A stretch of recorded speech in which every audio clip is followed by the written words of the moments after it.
Got it. And welcome YouTube. Welcome everyone on Zoom. We'll get started in just a minute. Got it. All right. Welcome everyone to this week's Water and Watershed Seminar. This week we are lucky enough to have presenting from North Carolina State University. You're in Raleigh, right, Catherine? I'm in Raleigh.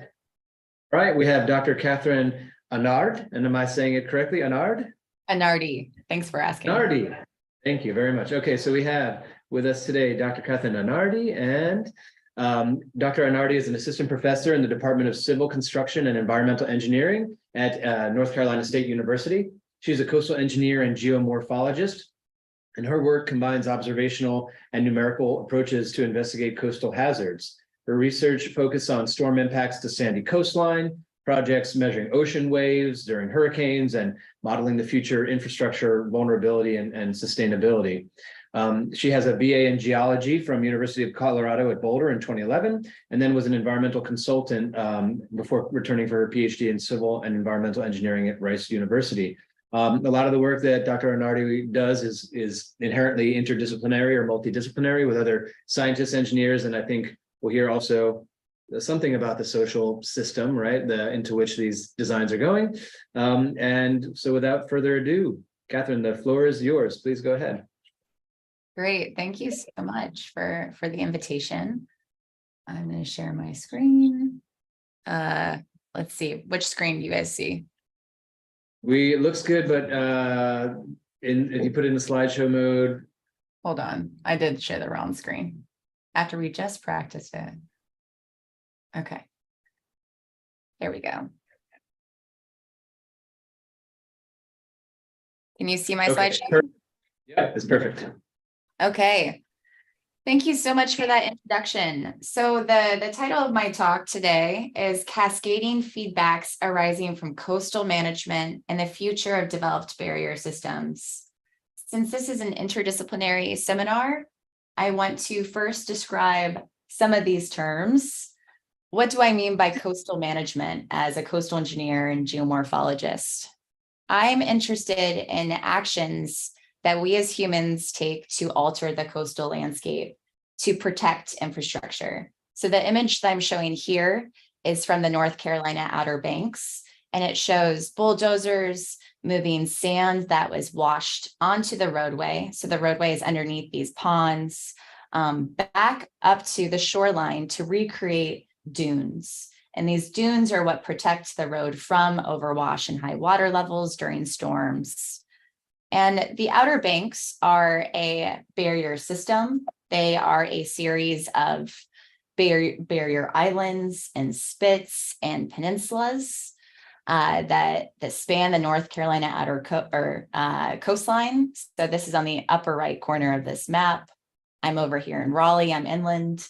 But today we're largely going to be talking about the Outer Banks and communities to the south of the Outer Banks. So Florida also has barrier systems. And I did a quick Google search this morning of a section of Roadway. Let's see if I can play this. It might be loud.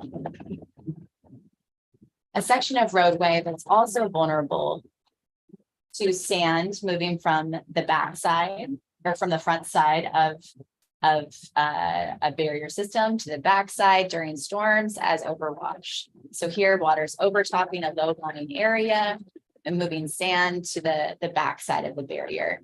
And this is from St.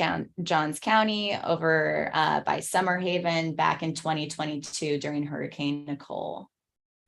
So roadway management, maintaining dunes to protect roadways is applicable both in North Carolina and in Florida. And I'm going to spend most of my talk today focusing on how these actions to maintain roadways or protect communities actually lead to long-term changes that affect the habitability of barrier systems. And I'll focus on what happens after we stop managing barrier systems. And if I have time, hopefully I have time, I'd like to get into an impact of the lowering and narrowing of barrier systems, which is chronic coastal flooding, which goes by many names: sunny day flooding, high tide flooding, nuisance flooding. So a little bit of background. Barrier dynamics inherently link offshore and onshore sediment transport processes. So that video I showed of overwash, water going over the top of barrier systems, transporting sand to the backside. If humans are not a part of that process, the sand transport can lead to the creation of these large fans called overwash fans, which I'm showing on the left.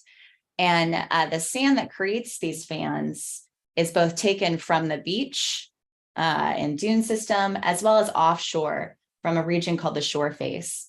So I'm showing a cross-sectional simplified profile on the right of a barrier elevation over two years, where the first year is in red, the second year is in orange.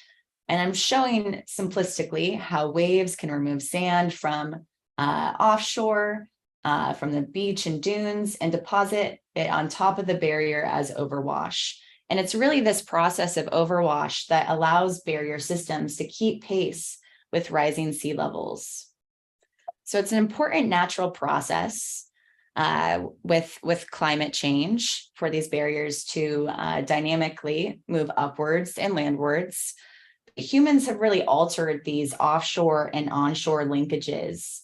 First, by removing overwash from roadways, like I've been showing in these videos and images, constructing large dunes which prevent that overwash from making it to the interior of the island.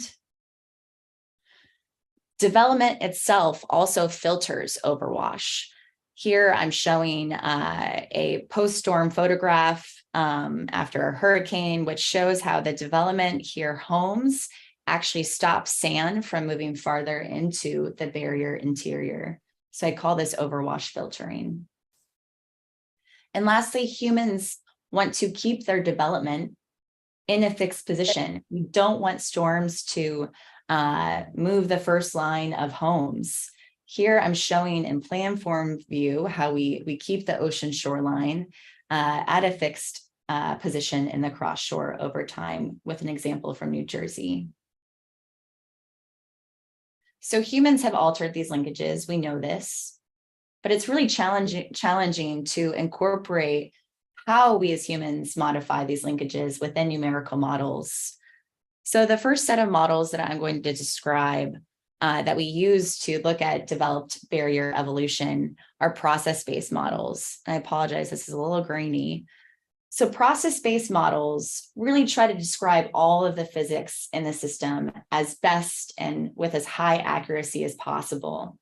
An example that I'm showing on the left is Delft 3D, which is a hydrodynamic model coupled with XSpeech, a morphodynamic model, and an empirical dune growth model, which Passeri et al. Back in 2020 used to model the evolution of Dauphin Island over a single decade. So these frameworks are highly accurate, or try to describe all the physics, but they're computationally expensive. And so they're limited in the time duration that we can simulate. On the opposite end of that, as geomorphologists, we often use exploratory models or reduced complexity models, rule-based models, to simulate the long time scale evolution of coastal landforms. An example of this is the Barrier Inlet Environment Model, or BRE, which I'm showing here, which simplifies some of the dynamics associated with barrier evolution to a series of rules, which can then simulate the migration of barrier islands and inlets over several thousand years. So we simplify the processes, which reduces the computational expense.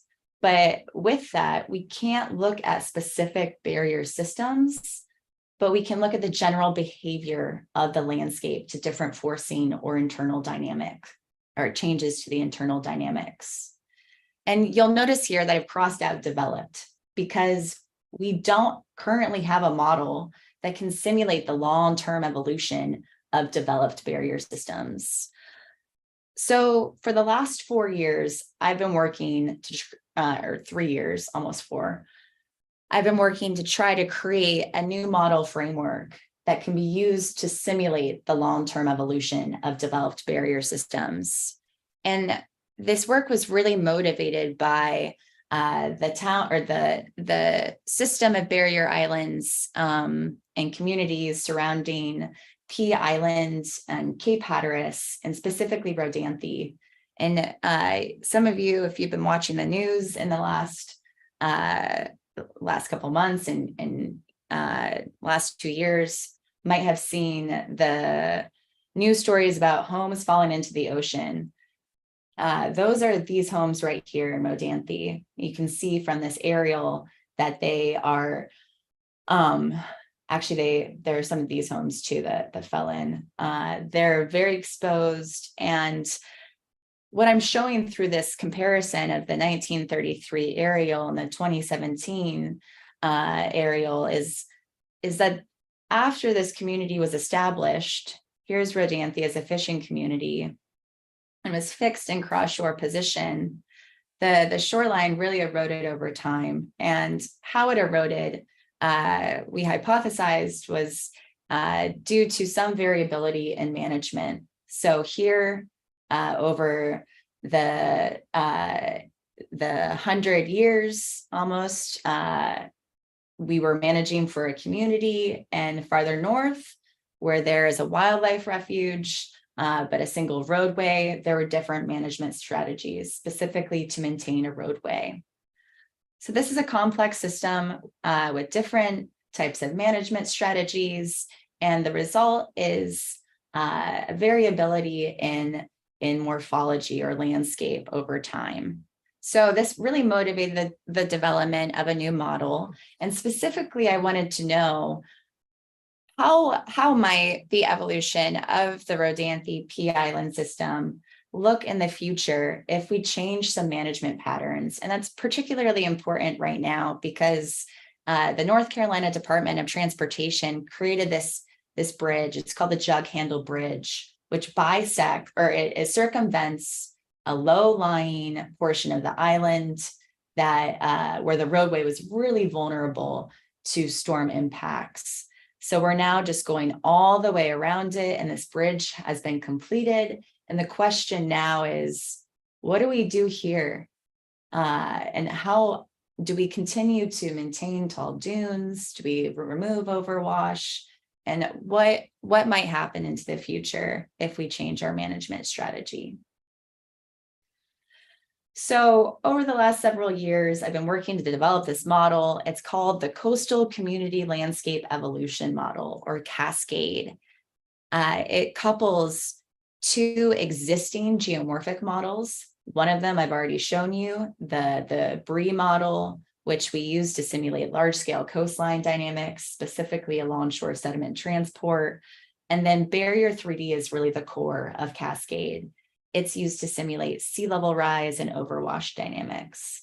And then I coupled these models and tried to parameterize the actions that we as humans make to maintain roadways and communities within the model framework.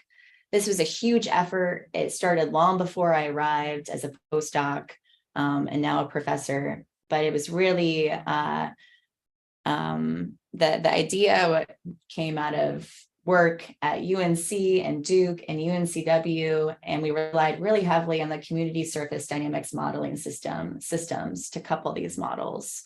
So a huge collaborative effort. What does CASCADE look like? Well, at its core is Barrier 3D. Barrier 3D is shown on the right with this model domain. It consists of a barrier interior, the dunes, and then a simplified offshore geometry and a back barrier lagoon. Barrier 3D can simulate the effects of sea level rise, dune growth, overwash, and shoreline change. We connect many Barrier 3D domains, or I will in a couple slides, with alongshore sediment transport using BRE, and then we modify the landscape for different human management actions within 2 different modules. and I'll step through those really quickly. So the first module that I'm going to look at today is the roadway management module. And within this module, we remove overwash from the road, we place it on the dune, we relocate the road landward if it's encroached by dunes in the shoreline, and then we can rebuild the dune following storms. We parameterized our model for North Carolina Highway 12 so that the management practices that were used just north of Rodanthe. And for the scenarios I'm going to show you, I vary the dune rebuild height. We stop roadway management when we can't relocate the road into the interior, which is what I'm showing right here. There's no land, this is marsh, for the roadway to be relocated. So if the shoreline encroached on the road, we would stop management. And the second module, where I'm trying to protect a community or parameterize the actions that we as humans make to protect a community, we really motivated our rules from practices in Nags Head, North Carolina. So here we nourish a beach and dunes and the shore face. Whenever the beach gets too narrow, which in our model was 30 meters, you can see here a nourishment from the town of Nags Head back in 2019. We filter overwash for development. And for the scenarios I'm going to show you, I look at two different types of development, commercial and residential.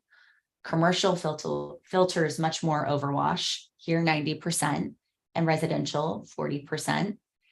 And again, we remove overwash, we place it on the dune, we keep the dunes in place. We don't want to lose our first row of homes, and we rebuild the dune following storms.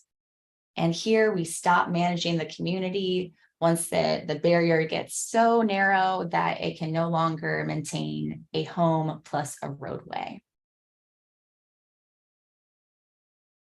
And lastly, we can connect all of those management actions with alongshore sediment transport. And I want to note that within the model framework, barriers can drown if the interior right here narrows to zero. And this typically happens after management ceases. Okay, let's look at some model results. So I initialized the Cascade model with two different starting configurations.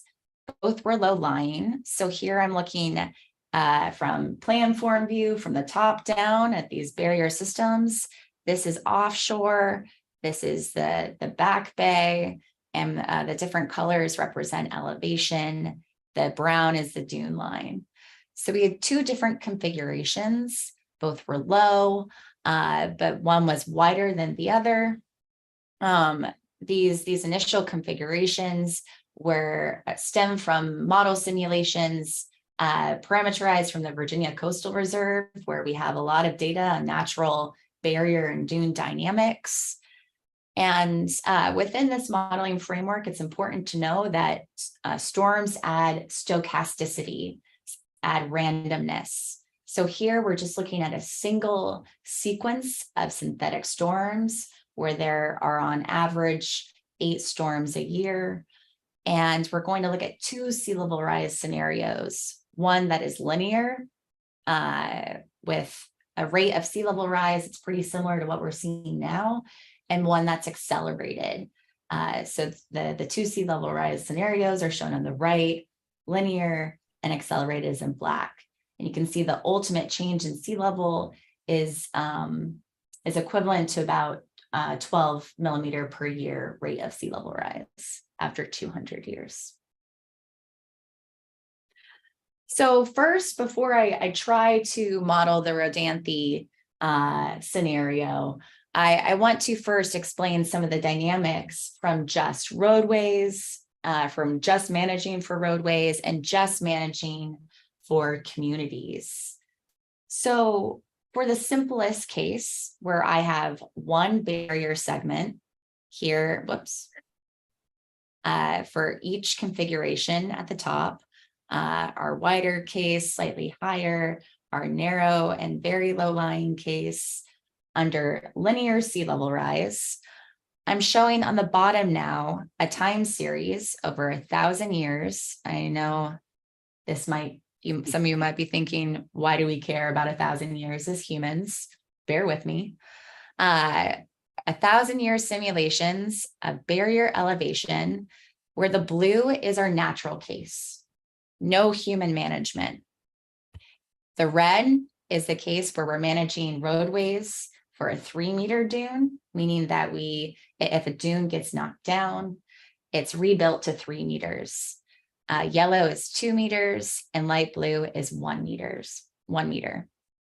And then the dashed lines indicate when we stop managing the roadway because the roadway is eaten up and can't be relocated. So we see from these time series that in all cases, when we manage dunes, this results in the lowering of the barrier. And that's due to this restriction of overwash. So for the largest dunes, for the 3-meter dune case, we see the earliest abandonment of the roadway, which for this configuration, just configuration A, results in abandonment after 322 years. So the takeaway, larger dunes means less overwash reaches to the barrier interior and earlier roadway abandonment. Notice that for these other 2 dune height scenarios, the roadway can persist for upwards of 500 years. Okay, what about this lower and narrower barrier? Well, the natural case looks a lot different. It has different dune dynamics. It starts in a different configuration. But in all cases, when we manage the dunes, again, we restrict overwash, the island gets lower. And here, after 132 years, the road is abandoned, and quickly thereafter, indicated with the star, the barrier drowns. And this drowning is stochastic, and we'll come back to that. Now, what about communities? We're just looking at roadways. What happens when we want to protect oceanfront homes? We want a wide beach. We want to maintain development in its fixed position. The two scenarios that we're looking at here were residential and commercial. Where again, residential, we filter less overwash, or we filter, less overwash, and commercial, we filter more, meaning that if we have commercial properties like hotels that are along the shoreline, overwash cannot move past those hotels and make it into the barrier interior. So in this case, for commercial, shown in pink, the management of dunes and removal of overwash, the nourishment of beaches ceases after 302 years, where for residential, it ceases after 407. Okay, importantly, independent of the 2 different management scenarios, after abandonment, in both cases, barriers can rebound back towards natural conditions within decades. So after we stop managing, in these 2 cases, for just this initial configuration A, the island elevation can grow quickly due to the onset of more overwash after we stop managing the dunes. So that was our simplest case, but I set out to build this model intending to ask questions about the future, the past and future of Rodanthe. So to increase complexity in this model and reminding ourselves that exploratory models are not meant to simulate specific barrier systems, but rather look at general behaviors within that system, I simplified Rodanthe to look like the setup on the left, where I have I have 9 different barrier segments where I use the configuration A on the left to represent a community here with commercial properties. And then I had a high and wide segment on the right that was managed for roadways, thinking about an area over here that might be higher and wider. And then a segment of the barrier in the middle that was low and narrow, but managed for roadways. And note that this looks pretty blocky. I don't allow the model segments to talk behind or into the barrier interior. So you'll see that in the coming slides. And then within these more complex simulations, where I connect all of these individual segments with alongshore sediment transport, I only simulate 200 years of sea level rise and storms. And that's due to this accelerated sea level rise scenario, which we really can't look beyond 200 years into the future. Okay. So on the left, I'm showing the case of linear sea level rise after 99 years and after 200 years. And you'll see on the left, we have the community, which was managed for commercial properties. It stays fixed. On the right, the roadways allow, or the roadway management allows for some overwash and for movement of the shoreline. And so you see that these differences in management practices result in curvature of, or lead to curvature in the barrier system. So a takeaway here is that if part of the barrier is allowed to move landward, the effects will be felt alongshore. It really wants to pull the segments that are overwashing want to pull the neighboring segments along with it as it migrates landward. And under linear sea level rise, for this sequence of storms, the roadway is abandoned after 99 years. And after it's abandoned, it continues to overwash. You can see that it gets wider and higher. And the community and the roadway on either side can continue to be managed. Now, under accelerated sea level rise, we see something different. So sea level rise within that plot of sea level change from a couple slides ago, for the accelerated case, it's slow, and then it rapidly increases. And for this configuration, that leads to drowning while we're still managing the roadway after 70 years, which over human timescales is really significant. So my question was, okay, drowning is something that we probably want to avoid because it could lead to potentially breaching and presents a really vulnerable state if it's only a part of a barrier system. So what I wanted to do was test if there's some action that we could do as humans that could circumvent the outcome of drowning. And so what I did was I asked, okay, what if I stopped managing the roadway, this low-lying roadway in the middle of this barrier system decades before it would have otherwise drowned? So here, 70 years before it had drowned on that previous status quo case. So I'm showing now for just the case of accelerated sea level rise, the evolution of this barrier system, if we allow the roadway or if we abandon the roadway 70 years before we otherwise would have.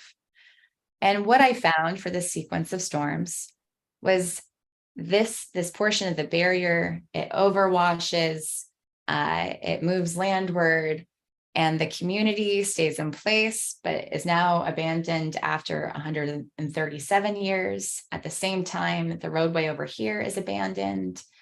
but there's a storm of sufficient intensity after 137 years that can overtop the dunes, overwash the entire barrier system, and it really quickly recovers in elevation and width and migrates landward by the end of the simulation.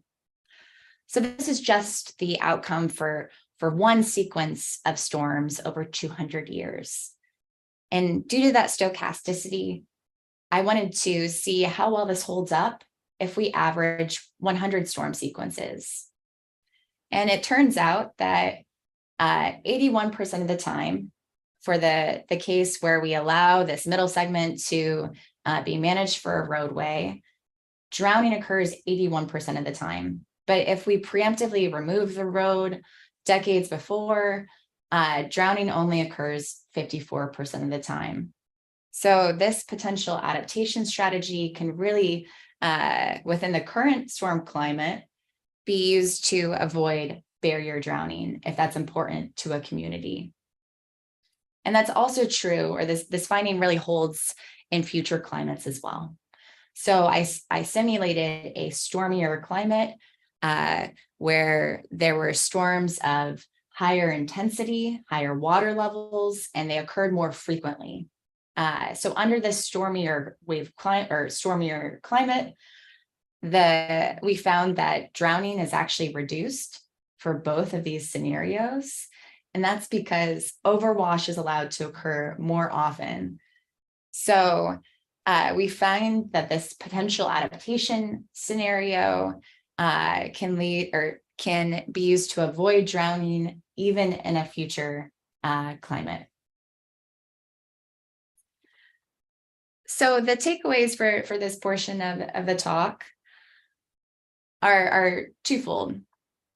So first, as humans, by modifying these natural overwash pathways, meaning by introducing development, by building big dunes, and preventing overwash from reaching the interior or less overwash reaching the interior, we are lowering and narrowing these barrier systems relative to their natural state. And this is not a new finding, but it's important in thinking about the second finding, where there are actions that we can take as humans now that over long time scales may lead to different outcomes, more desirable outcomes for communities. So instead of maintaining the status quo where we continue to remove overwash from vulnerable roadways and rebuild dunes for decades into the future, maybe we preemptively stop managing portions of barrier systems to avoid barrier drowning. So this work was funded by a lot of sources. Specifically, just shout out to the systems framework at CU Boulder. They worked really closely with me as I tried to couple a bunch of models. And where am I going with this?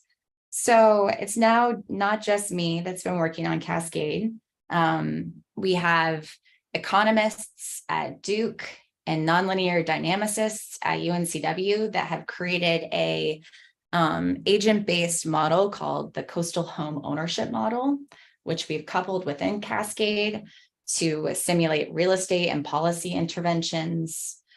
My master's student, Lexi, is incorporating new processes, natural processes within Cascade, specifically the effects of bay to ocean directed flow, where water levels in the bay side can get pushed up during the passage of hurricanes and actually push sand offshore, creating these incised channels through dunes. So we're trying to simulate that.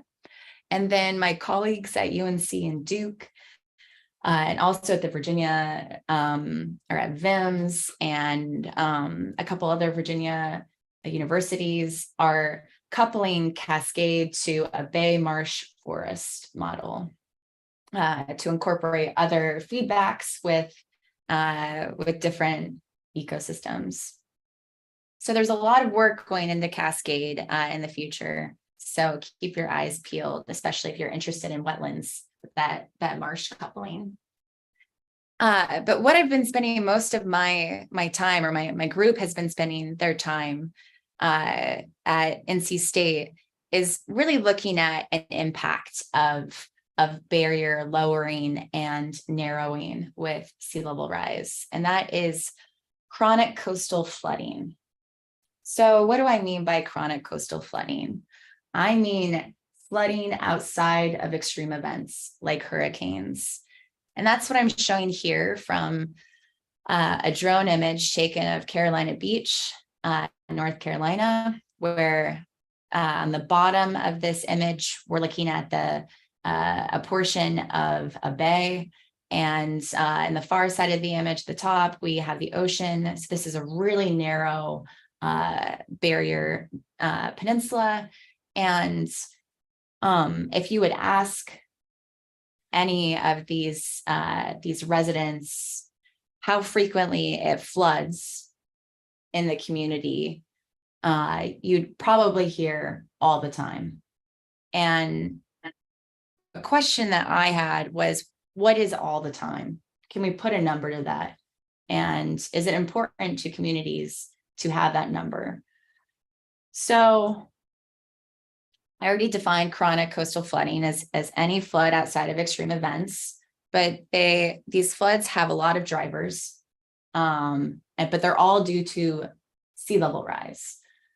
So drivers can be tides that are propagating higher and higher on top of this rise in sea level. There can be river sources, there can be groundwater, there can be rainfall. We'll step through that.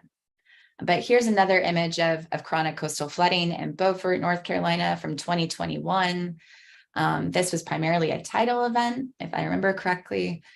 And you can see that the floodwaters are encroaching on businesses along this front street.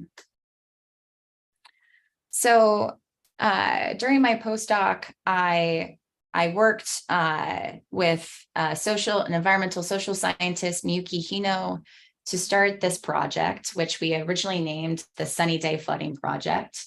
And quickly we realized it should be the sunny day, rainy day, groundwater may be important, riverine sources may be a component project. So it's a little bit of a simplified name for chronic coastal flooding. But our questions were, how do these floods affect people and communities? How frequently are they happening? Can we put a number to it? Are they only driven by tides? And we'll get to that in a second, why the tide component is important and how we assess that nationally. And with this knowledge, how can we assist communities in adapting for the future? So we are working with 4 different communities so far in North Carolina on these questions, or to answer these questions. And a lot of that work involves installing sensors in these communities to really track the flooding. So to explain this in a little bit more detail, the stormwater networks in some of these communities, let's see if I can play this video. Nope, hold on. There we go. The stormwater networks in these communities are not behaving as they were originally intended to behave. So water is coming up through stormwater networks and out onto roadways during high tide events. So tide gauge data on a national level are used to estimate flood frequency in these communities. So here I've denoted that tide gauges are typically measuring water from marine sources. So they're downward looking in bays and estuaries, where the flooding is really happening over here within the community on land. But from the tide gauges, NOAA has put out these projected annual average high tide flooding estimates by decade for different scenarios of sea level rise. So on the y-axis, we have the high tide flood days per year, the projected days per year. for each of the different scenarios, and from 2020 through 2100. So it's 2023. And within each of these scenarios, you see that 2020, there's pretty low number of flood events, where this line right here is 100, 50 would be about right here. And how NOAA estimates the number of days of flooding due to high tides is using a national threshold. And these national thresholds were really devised in order to look at changes in the number of days of flooding nationally. So to provide a more consistent national flood metric, but they weren't necessarily intended to supplant knowledge about local flood risk. But with these number of flood days, these projections are used commonly by communities as a metric for evaluating future flood risk. But what we're finding, or what we, after talking to local communities, what we found was that if they're flooding all the time, if that's what they're saying, why aren't we capturing, or why aren't we predicting more flood events per year than just a handful on those plots? And that's because the tide gauges do not capture land-based sources of floods.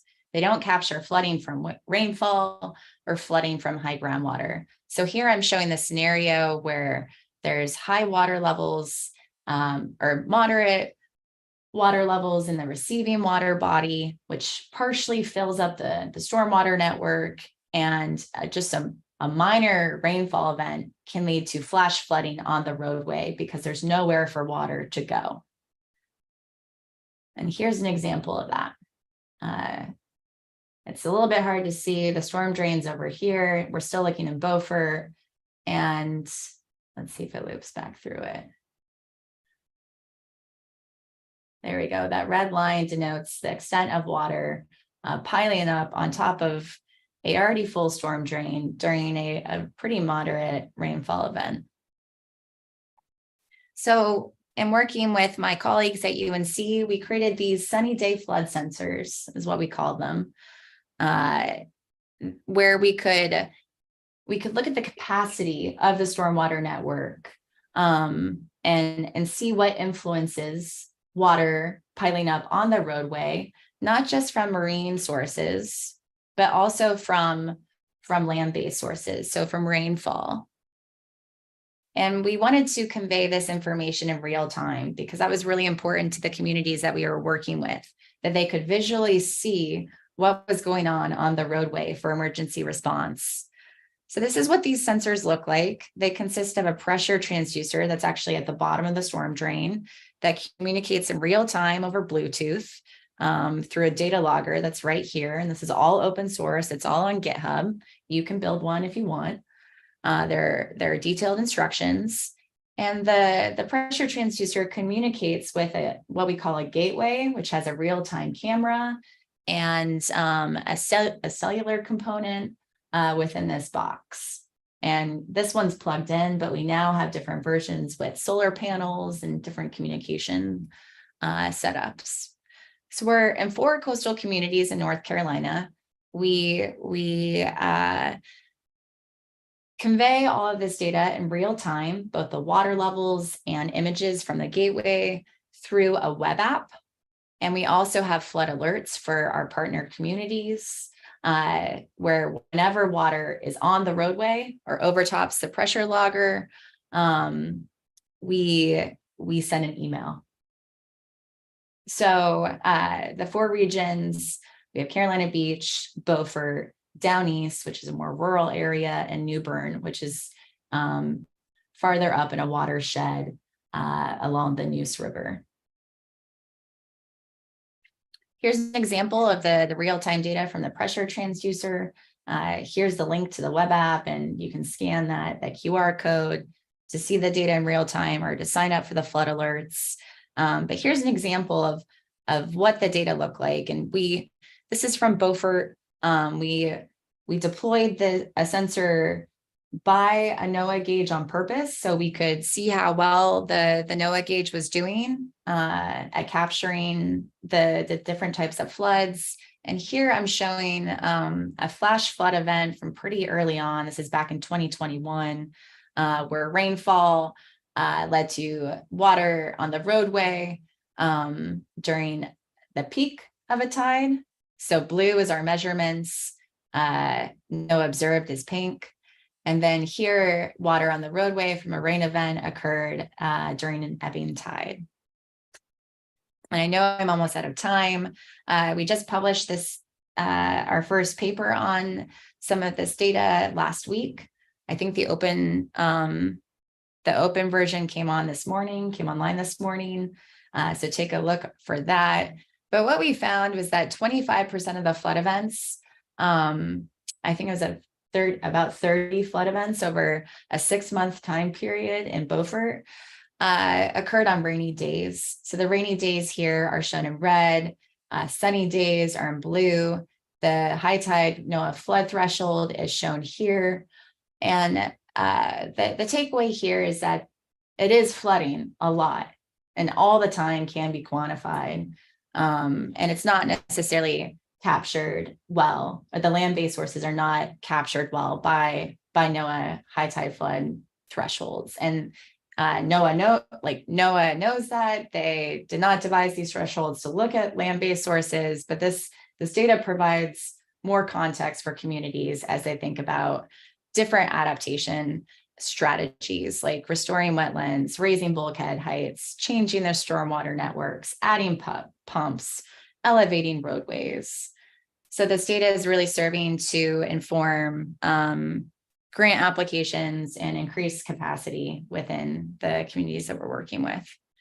So the key takeaways from this work so far: land-based measurements are needed to capture floods from multiple sources and really quantify how often floods are occurring in coastal communities due to sea level rise outside of extreme storms. Moving forward, we're looking at the impacts to communities and households from these flood events. So here I'm showing trash cans being overturned during a flood event in Carolina Beach. We also are seeing cars stalled out, and we're performing surveys to try to understand how these floods impact people. That's really being done by my colleague, Miyuki Hino.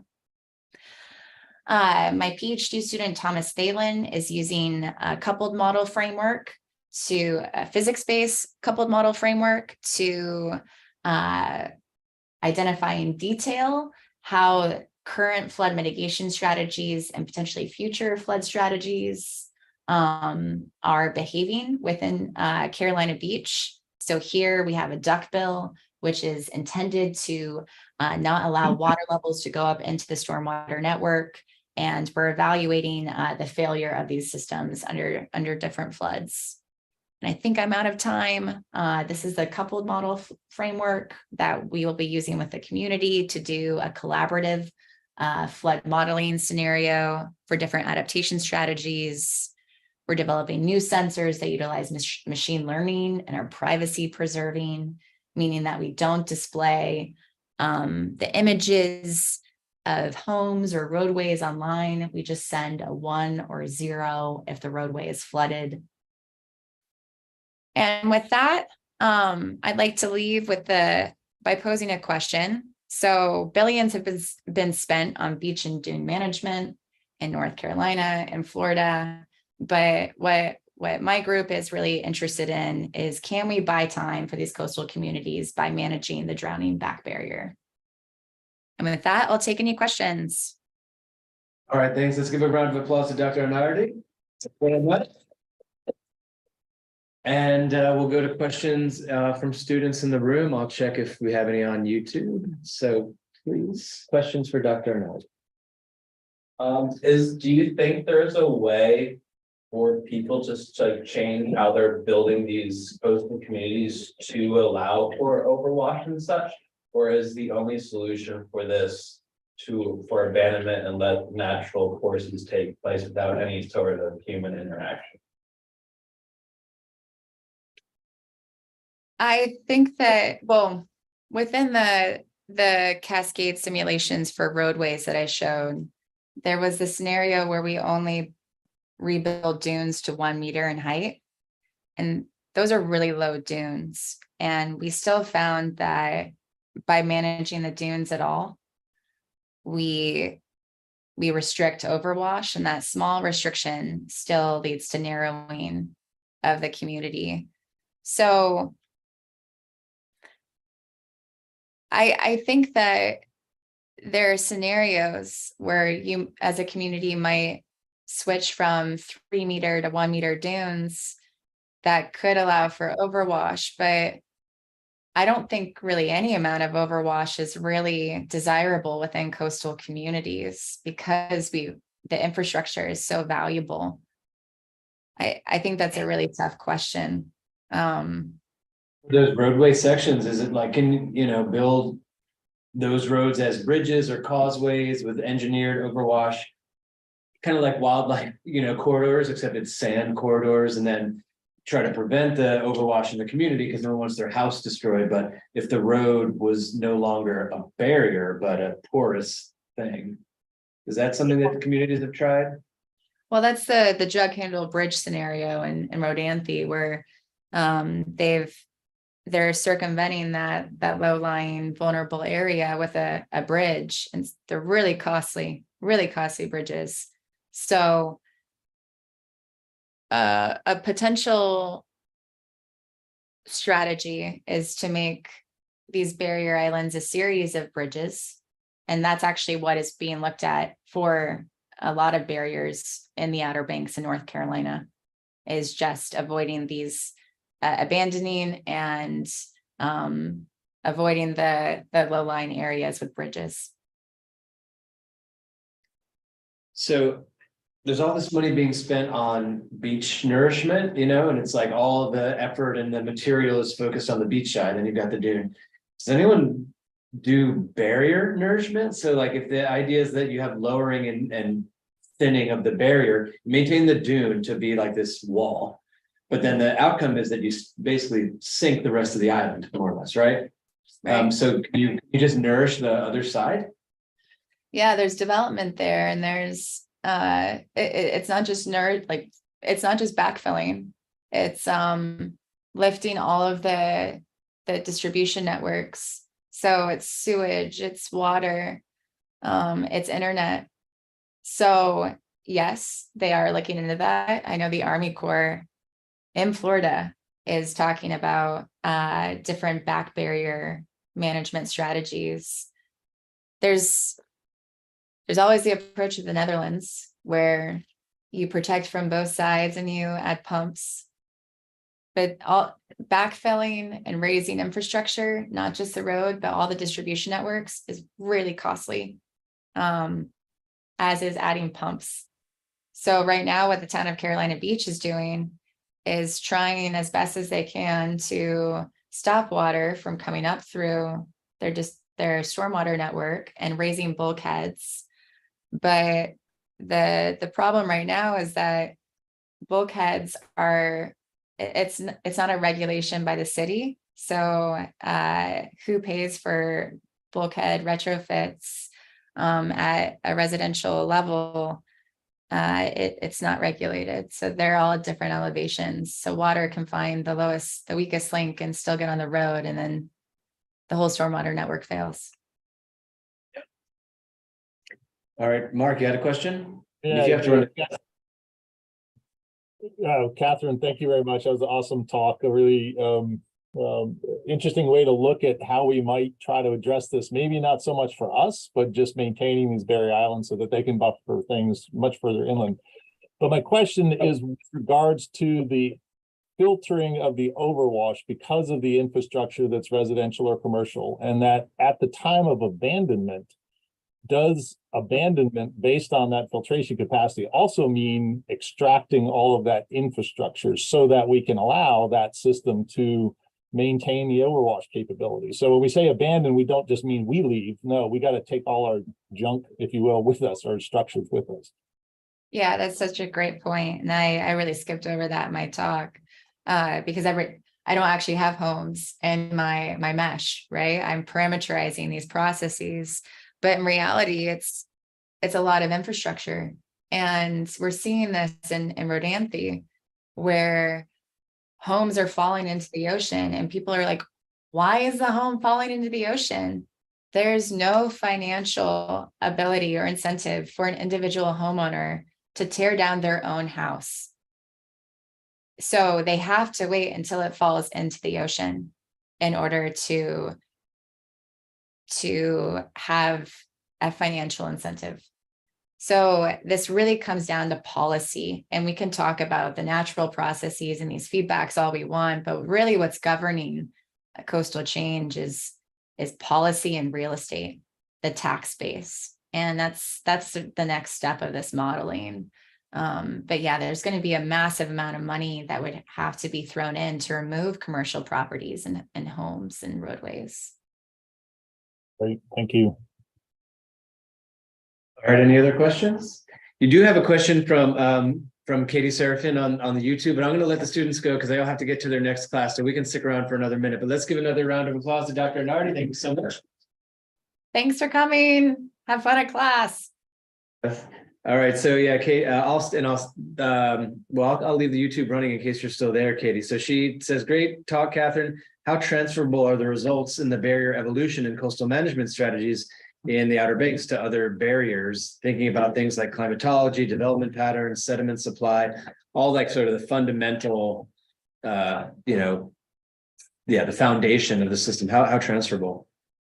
Very transferable. So the initial conditions within the model are right now parameterized to Virginia, actually, not even North Carolina, because that's where we had natural dynamics. But we can change the background erosion rate, for example, to represent different areas in terms of sediment availability, like Katie suggested. Climatology, we can use a different set of wave buoys and tide gauges to create the synthetic storms. Dune dynamics, we could change the growth rate to represent maybe Oregon, something that's more characteristic of Oregon and the barrier settings there. So there's a lot of transferability. The model is really meant to be generalizable. Great. So I don't know if that was like teeing you up. You're like, yeah, this model couldn't be applied anywhere. We can apply for funding in Oregon. Then that was a nice setup, Katie. Awesome. All right. Well, thank you so much, Catherine. We really appreciate you coming in and talking to us about this. The period of time over which these decisions are being made. And like on the one hand, some of those numbers seem, far away, like in the hundreds, but then you see these sunny day flooding and all these things that are like, this is very much a now situation. So it was a really nice span of timescales. We really appreciate it. Oh, thank you. I appreciate that. Well, hopefully I get to meet you in person at some point. Yeah, for sure. It'd be great. Thanks Either for- up here. Thanks a lot. Cheers. All right, everyone. We'll see you next week for our next seminar, which is, let's see, are we live? Awesome. Yeah. Anybody know if we're live next week? I think we are. I think All so. right. Well, we'll see you. So you're